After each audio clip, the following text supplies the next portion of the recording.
seketika menyiapkan temannya dan berdoa agar pembelajaran kita pada kali ini berjalan lancar. Silakan Nak. Bersedia? Ya. Diri. Beri salam kepada Bapak Guru.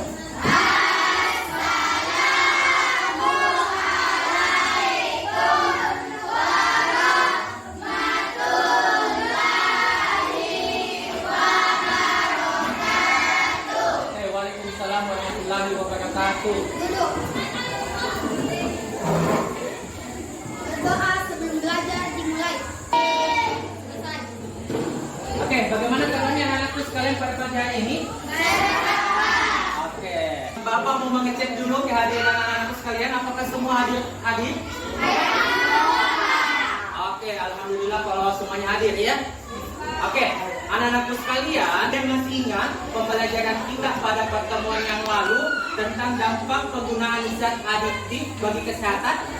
Oke, silakan Nak.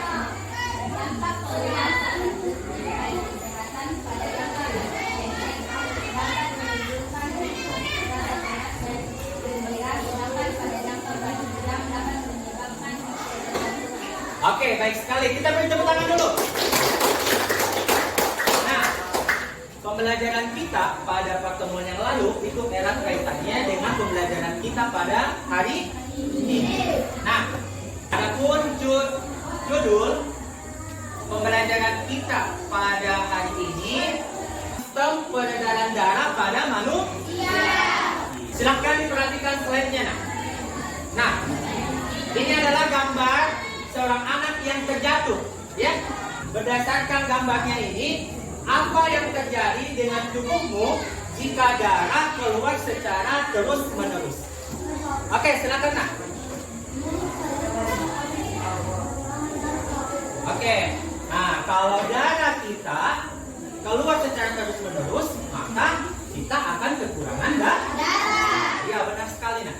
Nah, adapun tujuan pembelajaran kita pada pagi hari ini itu ada 4 Nak ya. Pertama, melalui video, jadi sebentar kalian menonton sebuah video, jadi kalian dapat menjelaskan fungsi darah dengan cepat. Yang kedua, melalui LKPD, jadi kalian dapat menganalisis komponen penyusun darah dengan benar. Yang ketiga, melalui video yang sebentar Bapak putarkan, kalian dapat menjelaskan proses pembekuan darah dengan cepat. Yang keempat, melalui LKPD, kalian dapat membandingkan karakteristik golongan darah A, B, AB, dan O dengan cepat.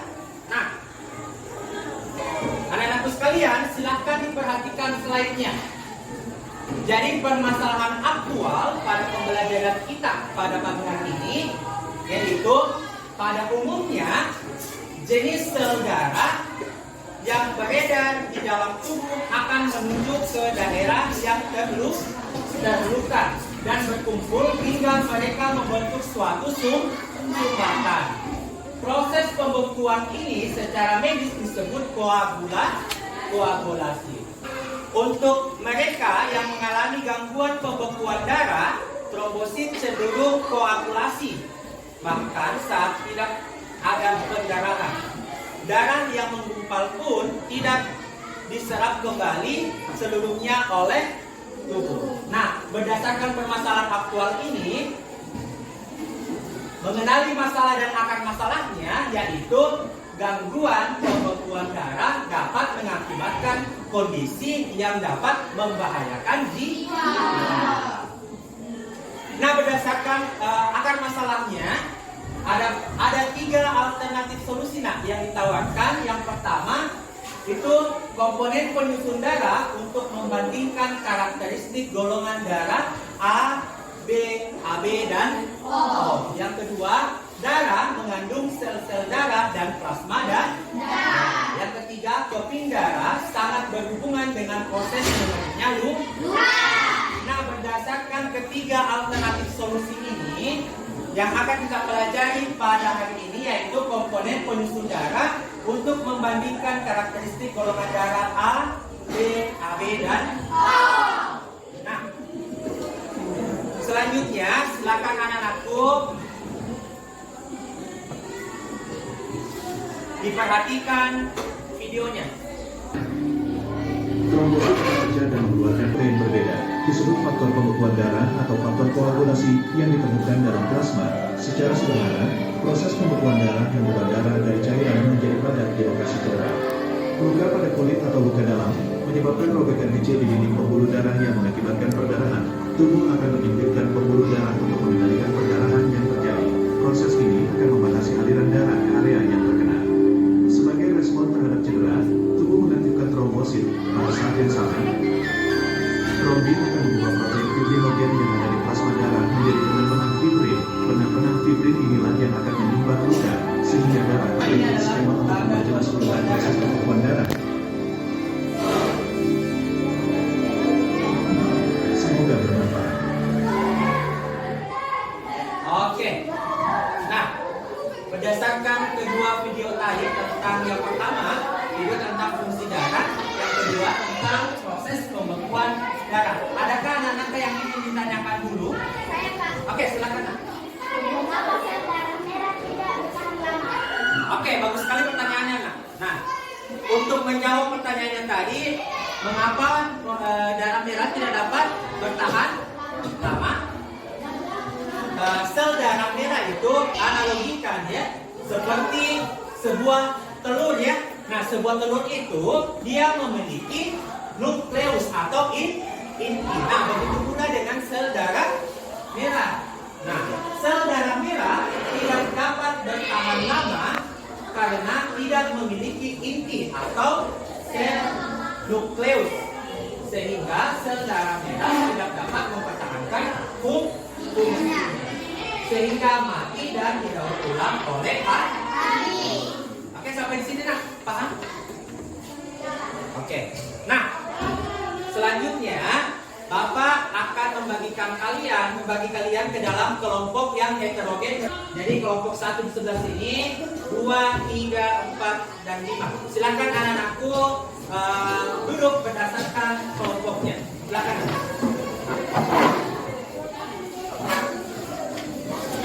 Sudah duduk semua berdasarkan kelompoknya? Oke, selanjutnya Bapak akan membagikan LKPD kepada tiap kelompok.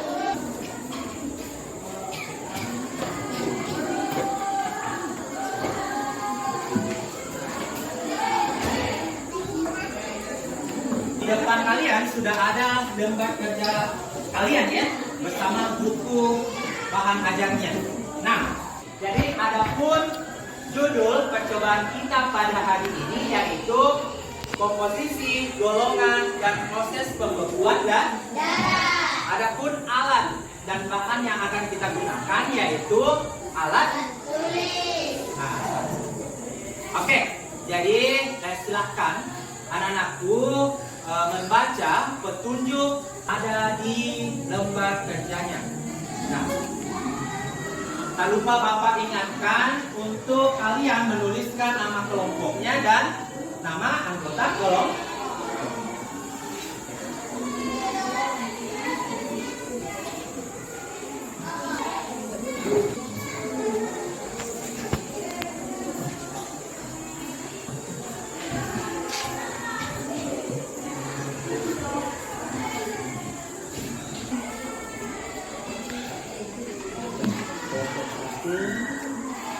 Apa yang mau dijelaskan?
Oke, bagaimana anak-anakku? Apakah semua kelompok sudah selesai mengerjakan? Oke, nah kalau sudah, jadi tiap kelompok akan mempresentasikan hasil dari lembar kerjanya. Nah, pada kesempatan ini siapa yang mau duluan? Oke, silakan kelompok 5.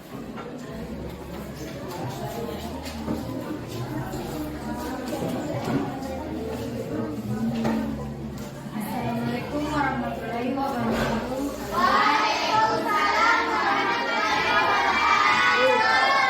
Terima kasih atas kesempatan yang telah diberikan kepada saya. Saya perwakilan dari kelompok 5 akan mempresentasikan hasil kerja kelompok saya. Sekian, terima kasih. Assalamualaikum warahmatullahi wabarakatuh. Nah, itulah tadi hasil presentasi dari kelompok 5. Kita beri tepuk tangan dulu.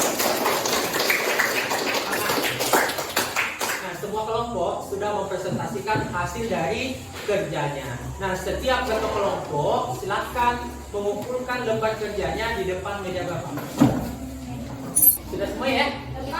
Oke, selanjutnya kita akan menarik kesimpulan berdasarkan hasil pembelajaran kita pada pagi hari ini. Ada yang mau dulu, anak-anak? Oke, silakan. Darah berfungsi untuk mengangkut nutrisi, oksigen dan senyawa kimia ke seluruh sel-sel tubuh serta mengangkut karbon dioksida dan sisa metabolisme untuk dikeluarkan dari tubuh. Oke, terima kasih. Kita beri tepuk tangan dulu. Oke, darah berfungsi untuk mengangkut nutrisi, nah, oksigen dan senyawa kimia ke seluruh sel-sel tubuh serta dapat juga mengangkut karbon dioksida dan sisa metabolisme untuk dikeluarkan dari tubuh. Dari hasil kesimpulan yang tadi, ada yang mau ditanyakan dulu? Tidak ada? Oke, kalau tidak ada, selanjutnya kita akan melaksanakan kuis. Nah, silakan anak-anakku menaikkan HP-nya dan membuka aplikasi Kahoot. Ya.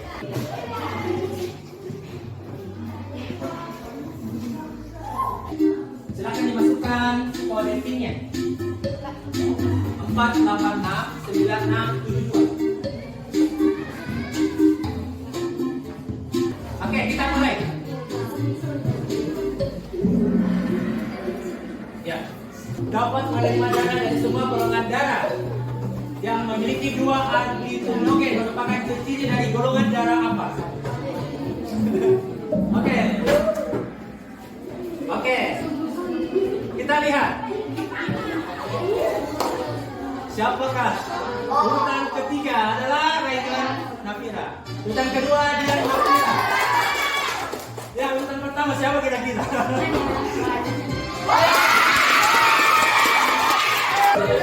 Oke, mana orangnya ini? Yang mana nih? Oke, betul. Yang kedua, bukan kedua. Oke, dia Nafira. Oke. Berdasarkan hasil dari lembar kerjanya tadi yang telah dilakukan, ada 2 kelompok yang berkinerja sangat baik, ya. Jadi jatuh pada kelompok 1 dan kelompok 4. Nah, bagaimana perasaannya anak-anakku sekalian belajar bersama Bapak pada siang hari ini? Alhamdulillah kalau semua dalam keadaan senang ya. Oke, di pertemuan selanjutnya kita akan membahas tentang jantung dan pembuluh darah. Silakan anak-anakku mencari materinya tentang jantung dan pembuluh darah. Oke, sampai di sini dulu pembelajaran kita pada kesempatan hari ini. Silakan ketua kelasnya sedih menyiapkan temannya dan berdoa. Silakan.